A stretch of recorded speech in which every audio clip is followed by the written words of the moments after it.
اذان کب کب دی جا سکتی ہے یہ بھی ذرا سن لیں. بچے کے کان میں، غمگین کے کان میں. جب کوئی شخص غمگین ہو، پریشان ہو، اس کے کان میں اذان دیں، انشاءاللہ اس کا غم دور ہو جائے گا. مرگی والا، جب اس کو مرگی کا دورہ پڑے نا، اس کے کان میں اذان دیں، انشاءاللہ اس کو افاقہ ہو جائے گا. غضبناک اور بد مزاج آدمی کے کان میں، اچھا بد مزاج جانور کے کان میں، اگر کوئی جانور نہیں ہاتھ میں نہیں آتا، بہت بگڑ جاتا ہے، اس کے کان میں اذان دیں. لڑائی کی شدت کے وقت، جب اللہ نہ کرے جنگ کا معاملہ ہو، اس وقت آتش زدگی، اگر کہیں اللہ نہ کرے آگ لگ جائے تو اس کے قریب اذان دیں، اللہ کی رحمت سے آگ بجھنے کا سامان ہوگا. میت کو دفن کرنے کے بعد جن کی سرکشی کے وقت کسی پر جن سوار ہو جائے تو اس وقت بھی اذان دی جائے. جنگل میں راستہ بھول جائیں اور کوئی بتانے والا نہیں، سبحان اللہ، اس وقت بھی اذان دے. اچھا وبا کے زمانے میں بھی اذان دینا مستحب. الصلاۃ والسلام علیک یا رسول اللہ علی آلک واصحابک یا حبیب اللہ. الصلاۃ والسلام علیک یا نبی اللہ وعلی آلک واصحابک یا نور اللہ. درود پاک پڑھنے کے بے شمار فضائل و برکات ہیں. من صلی علی او سأل لی الوسیلۃ حقت علیہ شفاعتی یوم القیامہ. میرے آقا فرماتے ہیں جس نے مجھ پر درود شریف پڑھا یا اللہ پاک کی بارگاہ میں میرے لیے وسیلے کی دعا کی، قیامت کے دن اس پر میری شفاعت ثابت ہو گئی. درود پاک پڑھنا یہ شفاعت مصطفیٰ صلی اللہ علیہ وسلم حاصل کرنے کا بڑا پیارا طریقہ ہے. محبت کے ساتھ با آواز بلند درود پاک پڑھ لیں. صلو علی الحبیب صلی اللہ تعالی علی محمد صلی اللہ علیہ وسلم. نبی پاک علیہ السلام فرماتے کہ بے شک جنت میں ایک دروازہ ہے جس کو ریان کہا جاتا ہے، اس سے قیامت کے دن صرف روزہ دار داخل ہوں گے اور کوئی داخل نہیں ہوگا. اسپیشل ڈور ہوگا جنت کا. آپ دیکھتے کبھی کبھی ایئرپورٹ پر جاتے ہیں یا کسی جگہ جاتے ہیں، ایک وی آئی پی گیٹ ہوتا ہے اور اس وی آئی پی گیٹ سے لوگ داخل ہوتے ہیں جو وی آئی پیز ہوتے ہیں.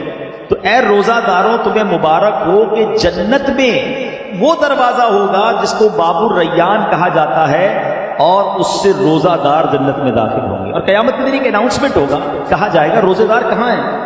وہ لوگ کھڑے ہوں گے، ان کے علاوہ کوئی اس دروازے سے داخل نہ ہوگا. جب یہ داخل ہو جائیں گے نا تو جنت کا وہ ڈور، وہ دروازہ بند کر دیا جائے گا.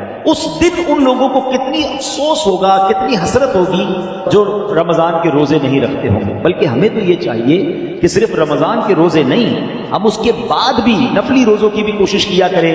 ہر پیر کو روزہ رکھنا سنت ہے. اب یہ پاک علیہ السلام کا ایک اور فرمان سنیں. اے روزہ داروں تمہیں مبارک ہو. میرے آقا فرماتے جس نے رمضان کا روزہ رکھا اور اس کی حدود کو پہچانا اور جس چیز سے بچنا چاہیے اس سے بچا تو جو کچھ گناہ پہلے کر چکا ہے اس کا کفارہ ہوگا. یعنی روزہ پچھلے گناہوں کا کفارہ ہے. روزے کی ایک اور شاندار فضیلت نبی پاک فرماتے جس نے ایک دن کا روزہ رکھا اللہ عز و جل کی رضا حاصل کرنے کے لیے، اللہ عز و جل اسے جہنم سے اتنا دور کر دے گا جتنا ایک کوا جو بچپن سے اڑنا شروع کرے یہاں تک کہ بوڑھا ہو کر مر جائے. اچھا کوے کی عمر بتائی جاتی ہے کہ 500 سال ہوتی ہے. 500 سال تک پرندہ اڑے گا تو کتنا دور ہوگا؟ اللہ ایک روزہ رکھنے والے کو جہنم سے اتنا دور کر دے گا. مبارک ہو ان کو جو پورا مہینہ روزہ رکھتے ہیں اور ماشاءاللہ نفلی روزے بھی رکھتے ہیں.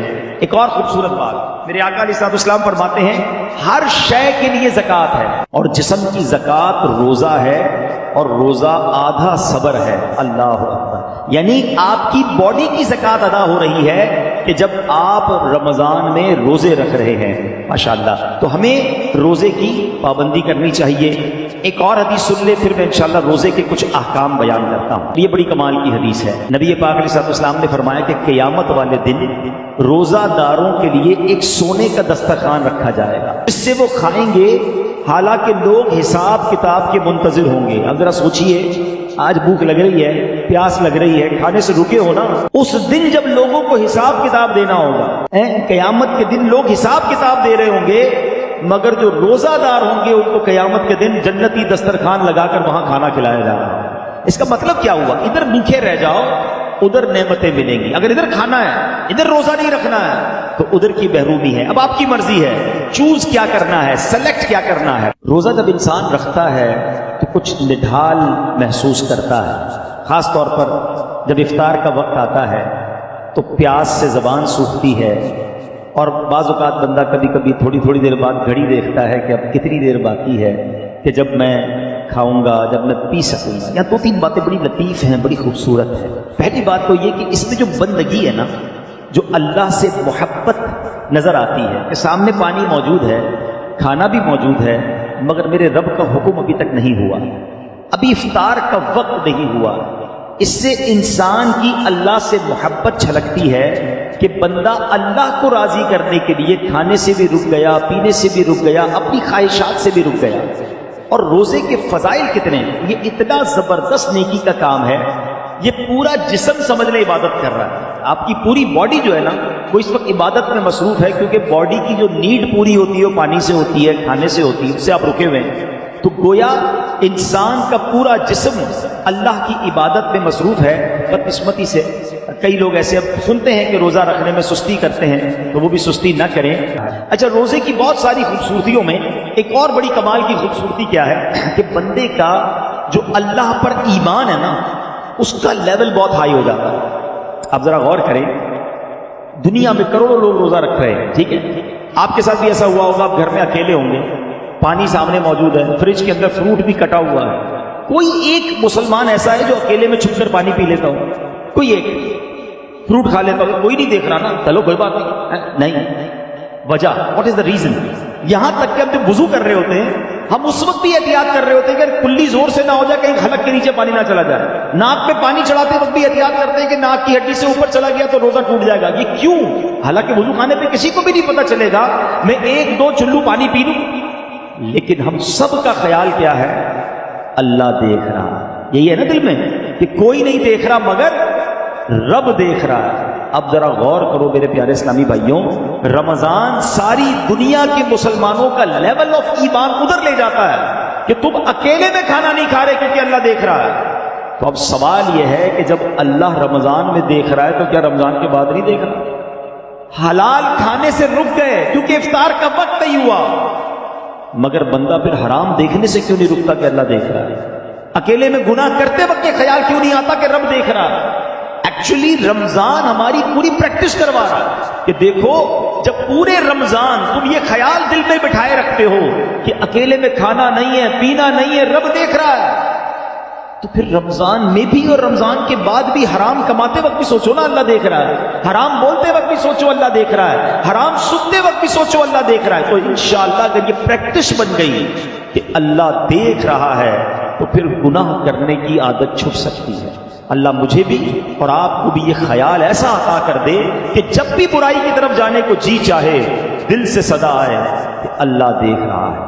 بالکل اسی طرح میرے پیارے اسلامی بھائیوں، اچھا ایک اور فائدہ دیکھیں، جو پورا سال کچھ نہ کچھ نفلی روزے رکھتا ہے نا، اس کو رمضان کے روزوں میں اتنی پرابلم نہیں ہوتی کیونکہ وہ عادی ہوتا ہے. Suddenly all of the sudden پورا سال گزرنے کے بعد جو اچانک روزے رکھنا شروع کرتے ہیں ان کو زیادہ بعض اوقات روزہ جو ہے وہ فیل ہوتا ہے. بہرحال روزے سے میسیجز بہت سارے ملتے ہیں جس کو آگے ڈائیورٹ کرنا ضروری ہے کہ ہم جب نڈھال ہوتے ہیں، ہمیں بھوک لگتی ہے، تو یہ میسج لینا ہے اس سے کہ ہم تو آج بھوکے ہیں، کچھ لوگ شاید سارا سال ہی بھوکے ہوتے ہیں، تو ہمیں ان بھوکوں کی مدد کرنی چاہیے. جب ہم نڈھال فیل کرتے ہیں تو پھر ہمیں کمزوری جو ہے اس کی فیلنگز آنی چاہیے کہ جب تونگر ہوتا ہوں تو کر و فری الگ ہوتا ہے، جاہو جلالی الگ ہوتا ہے، میرے سامنے کوئی اونچی آواز میں بات نہیں کر سکتا، وہی کر و فر والا افطار سے پہلے اس کو بھی لگ پتا جاتا ہے کہ میری اوقات کیا ہے. تو یہ ایکچولی بہت سارے میسیجز ہیں. جس طرح حج کے سفر میں علماء نے فرمایا نا کہ مینا کے خیمے میں رہے تو غریبوں کی جھونپڑیاں یاد رکھے، اور زمین پہ سوئے تو سارا سال جو زمین پہ جو سوتے ہیں ان کا سونا یاد رکھے.